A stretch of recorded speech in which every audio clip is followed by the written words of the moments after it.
नमस्कार, मी ज्योती बरकले रेसिपीमध्ये आपले मनपूर्वक स्वागत करते। नाश्त्याला नेहमीचे तेच पोहे खाऊन कंटाळा आला असेल तर ही इडली नक्की ट्राय करून पहा, अतिशय भारी लागते। इडली बनवण्यासाठी काय साहित्य लागतं ते आपण बघूया। 1 वाटी पोहे, अर्धा वाटी दही, अर्धा वाटी रवा, तेल, चवीप्रमाणे मीठ, 1 इनोचे पॅकेट।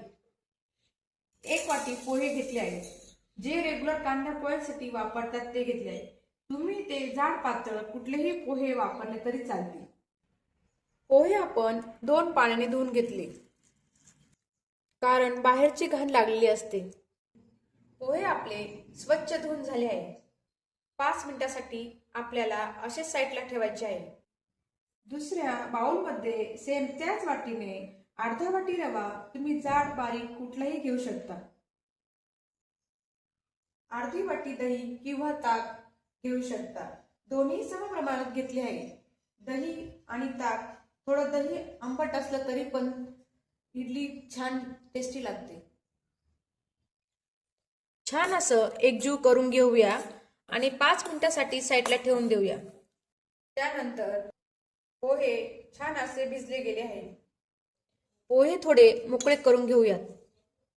पोहे मिक्सरच्या भांड्यात काढून घेऊयात। मिक्सरच्या भांड्यात थोडं पाणी घालून घ्यायचं आहे, दळतानाही पाण्याची आवश्यकता लागणार आहे। मिश्रण छान अशी पेस्ट तयार करून घ्यायची आहे। अशा प्रकारची पेस्ट पाहिजे आपल्याला। आता अगोदर जे मिश्रण आपण तयार केले होते त्यामध्ये आपण ही पेस्ट घालून घेऊया। पेस्ट घातल्यावरती चमच्याने व्यवस्थित मिक्स करून घ्यायचे। मिश्रण आपल्याला जास्त घट्टही नाही पाहिजे आणि जास्त पातळही नाही पाहिजे, त्यामुळे आपल्याला त्यात पाण्याची आवश्यकता आहे। थोडं पाणी घालून मिश्रण आपण एकजीव करून घेऊ। चवीप्रमाणे मीठ घालायचं आहे। मिक्स करून घ्यायचं आहे। अजिबात जास्त साहित्य लागत नाही, अगदी सोपी इडलीची रेसिपी आहे। जेव्हा मनात येईल तेव्हा बनवू शकता। पिठाची कन्सिस्टन्सी पाहून घ्या, जास्त घट्टही आणि जास्त पातळही वाटत नाही। यामध्ये इनो किंवा सोडा घालण्याच्या आधी आपल्याला गॅसवरती पाणी गरम करायला ठेवायचं आहे। इडली पात्राला तेल लावून घ्यायचे। मिश्रणामध्ये लगेच इनो किंवा सोडा घातल्यावर ते मिश्रण ऍक्टिव्ह होते आणि लगेच डिऍक्टिव्ह पण होते। या मिश्रणामध्ये 1 चमचा इनो घालायचा आहे। इनो ऐवजी तुम्ही खाण्याचा सोडा वापरला तरी पण चालेल। इनो वरती थोडं पाणी घालून इनोला ऍक्टिव्ह करून घेऊया। ही कृती जरा फास्ट करायची आहे। इनोचे छान मिश्रण मिक्स करून घ्यायचे आहे। लगेच आपल्याला इडली पात्रात इडल्या टाकून घ्यायच्या आहे। साधारण आपण 3-4 जणांसाठी इडल्या बनवणार आहोत। 4 जणांच्या इडल्या आरामात तयार होतात। व्यवस्थित भरून घेतले आहे, लगेच आपण वापरण्यासाठी ठेवूया।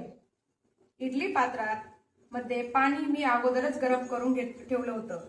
कोणताही पदार्थ वाफवायचा आहे तर त्यासाठी अगोदर पाणी गरम करून घ्यायचं आहे। आतापर्यंत शिजलाही जातो आणि फुललाही जातो। इडलीचे पात्र ठेवून घेऊया। 10 ते 15 मिनिटांसाठी वाफवून घेऊया। 15 मिनिटं झाली आहे, चेक करून पाहूया इडली हाताला लागते का। इडली हाताला लागत नाही म्हणजे आपली इडली तयार झाली आहे। त्यानंतर ही इडली आपल्याला पूर्णपणे थंड करून घ्यायची आहे। त्यानंतर आपल्याला ही इडली काढून घ्यायची आहे। सुरुवातीला आपण कडा मोकळ्या करून घेऊयात।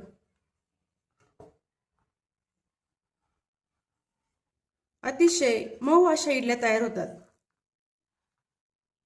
इडली पहा, काय मस्त आणि दाणेदार आणि सॉफ्ट आणि पांढरी सुद्धा तयार झाली आहे। सर्व इडल्या मी काढून घेणार आहे। अतिशय साधी आणि सोपी इडलीची रेसिपी आहे। घरी जरूर ट्राय करून पहा। मुलांच्या टिफिन मध्ये किंवा खाईच्या वेळेला सुद्धा आरामात बनवू शकता। रेसिपी आवडली असेल तर घरी जरूर ट्राय करा। कशी झाली ते मला कमेंट करून कळवा।